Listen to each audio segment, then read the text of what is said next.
Pushpa 2 movie advance tickets book చేసుకున్నారా? అయితే ఈ వీడియో మీకోసమే. ఫస్ట్ ఆఫ్ ఆల్ మీరు అడ్వాన్స్ టికెట్స్ బుక్ చేసుకున్నారు కాబట్టి మిమ్మల్ని చాలా అప్రిషియేట్ చేస్తున్నాను.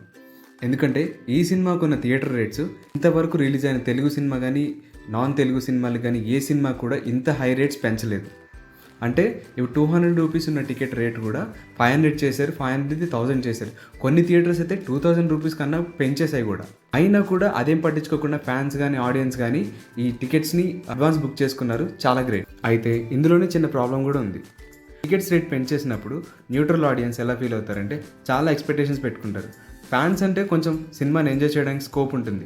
ఒకవేళ సినిమా అటు ఇటుగా ఉన్నా, ఏమైనా తేడాగా ఉన్నా కానీ న్యూట్రల్ ఆడియన్స్ తట్టుకోవాలి. ఈ సినిమాకి ఇంత రేట్ పెట్టి చూసామన్న థాట్ వస్తుంది. సో ఎవరైనా కామన్ ఆడియన్ అయినా, ఫ్యాన్ అయినా, న్యూట్రల్ ఆడియన్ అయినా ఎవరైనా సరే అంచనాలు మించి కాకుండా ఒక నార్మల్ ఎక్స్పెక్టేషన్తో చూడండి. హై ఎక్స్పెక్టేషన్తో వెళ్తే మనం సినిమాని ఎంజాయ్ చేయలేకపోవచ్చు, మనం దానికి ఇంప్రెస్ అవ్వలేకపోవచ్చు. అంచనాలతో కాకుండా నార్మల్గా చూస్తే సినిమాని ఎంజాయ్ చేసే ఛాన్స్ ఉంటుంది. ఈ సినిమానే కాదు, ఏ సినిమానైనా. హై రేట్తో సంబంధం లేకుండా వెళ్తున్న ఆడియన్స్కి ది బెస్ట్. ఈ సినిమా చూసిన తర్వాత ఈ వీడియో చూసిన వాళ్ళు ఎవరైనా ఉంటే అభిప్రాయాన్ని కమెంట్స్లో తెలియజేయండి. Thank you.